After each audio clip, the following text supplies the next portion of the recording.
Another truly stunning day. Hello again. So this one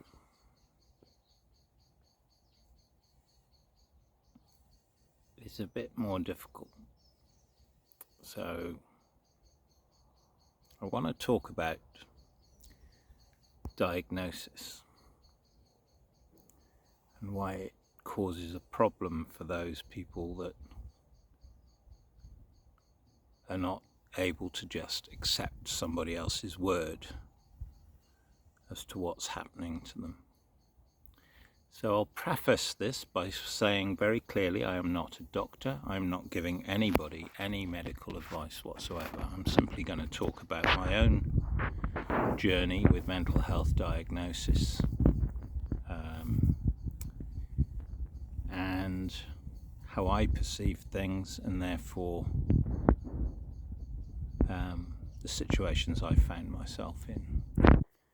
And of course I'm not you, and I'm not advising you to think the way that I do or did, because it's not necessarily that helpful to overthink these things. So diagnosis, diabolical diagnosis. That tells you something about what I think about it. See, I have this view of life that you find in life that you look for. So if you think the world is miserable and unhappy and painful, you find that the world is miserable, unhappy and painful. If you think the world is actually quite beautiful and loving and joy-filled, then you will find the world is largely filled with light, love and joy. That's my life experience, or it is now. It's what I think now. So diagnosis, I suppose my first diagnosis was as a young child, when my family and friends decided that I was a little strange, a bit awkward and quite difficult. And yes, their assumptions about me made me feel sad. But of course I assumed they were right, so I probably was strange, awkward and difficult throughout my entire childhood. And that probably carried on throughout most of my life.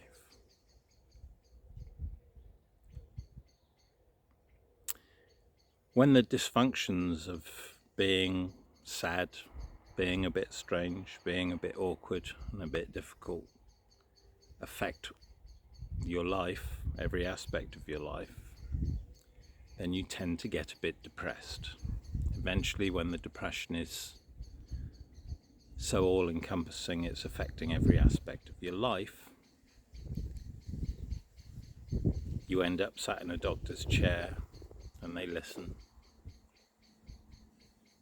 And first of all, they'll tell you, well, you seem to be a bit depressed. I've got some tablets for that.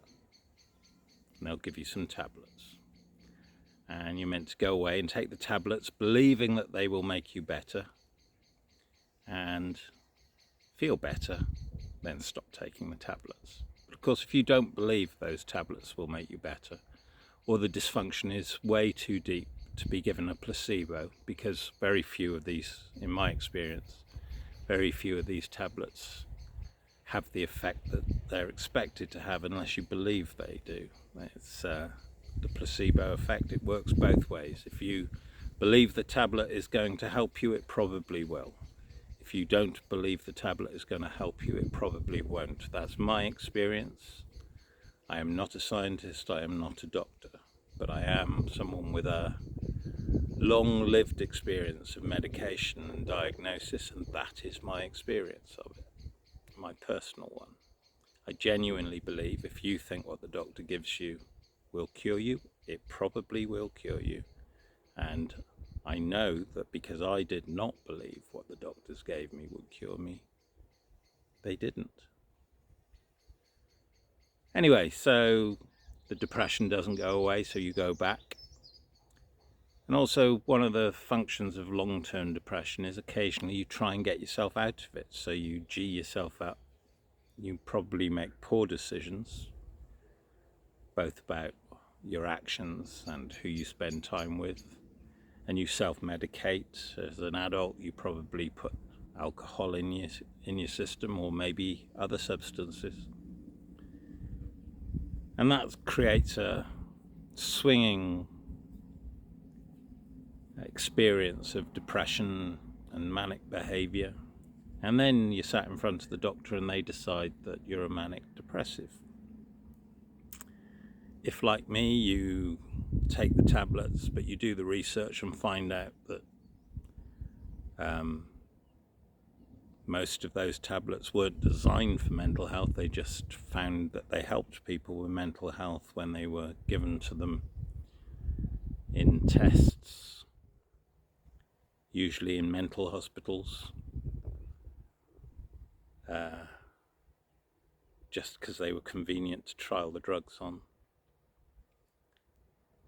And they find that this drug that they designed for hay fever actually helped 40% of the people in the mental health hospital to get better. And so they start prescribing it for people with mental health and so on. But of course I would read the documents about where the drug came from and why they thought it worked, where the evidence was or wasn't. And then I would also read that very long list of side effects. And whilst I didn't really believe the drug was going to make me better, but I did believe that the side effects were likely, every single drug I had over an 18-year period, and I took many mental health drugs in huge quantities because they never worked, so they always give you more and more in the hope that they will work. Of course, they never made me better, and they always gave me side effects, which made my condition worse. As I went on in this cycle of behaviours and medication and lack of talking therapies, you notice we've only talked about medication so far.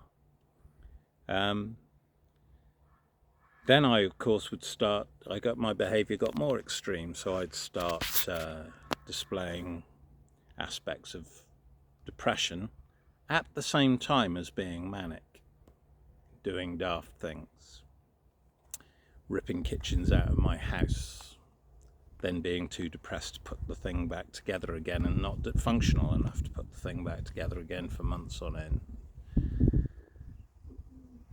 Getting in a car and just going off on a trip to Europe, no plans,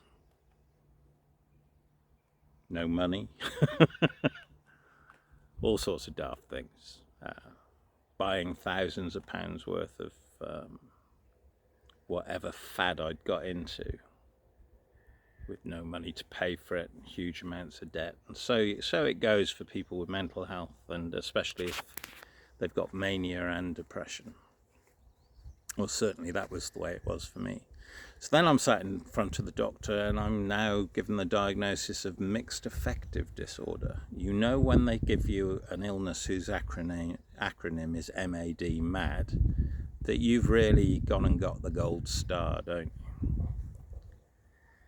Anyway,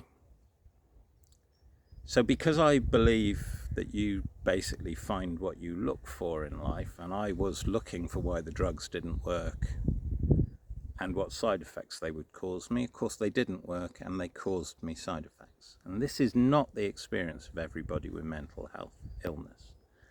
A good proportion of people with mental health illness get diagnosed, they take the tablets, they believe the tablets will work, or at least partially work, and they do work, or at least partially work.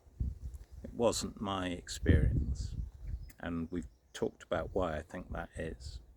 I wasn't expecting to experience those positive outcomes, so I didn't. So where are we with this?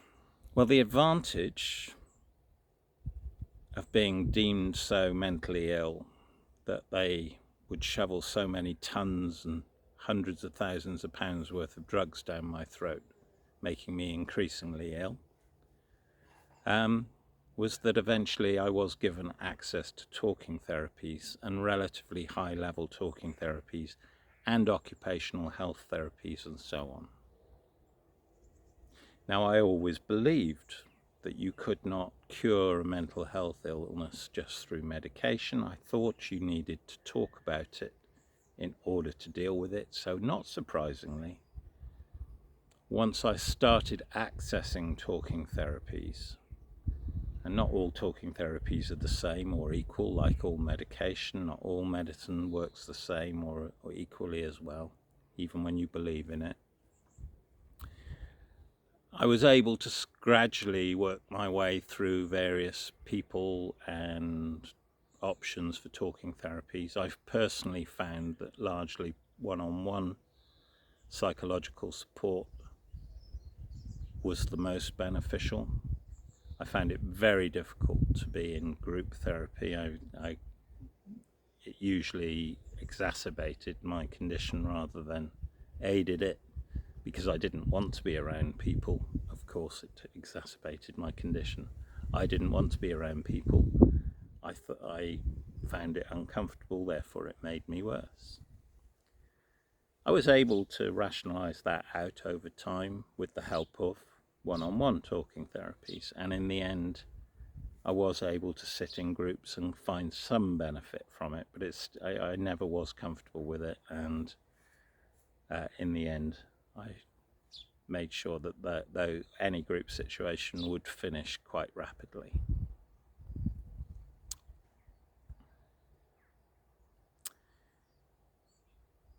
So in the end, talking therapies helped me.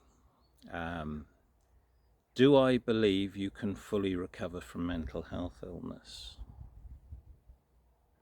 I believe you probably can, but bear in mind, I don't remember a time where I would have been deemed normal or stable, and I'm in my 50s.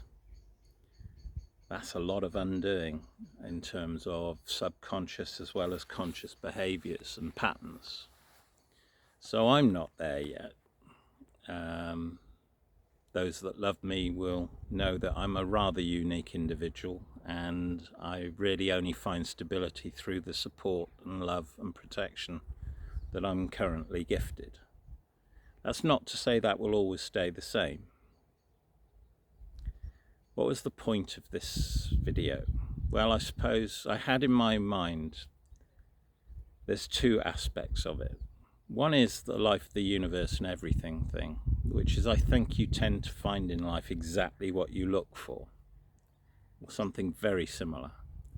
So if you're on this mental health journey and you genuinely want to be healed and recover, I would argue that you need to have faith in the people giving you treatment, but not blind faith. I think you do need to understand that every time you do take a drug or go into a talking therapy, that drug or talking therapy has made people improve. It has led to recovery. And if you accept that, it may well prove to do so for you.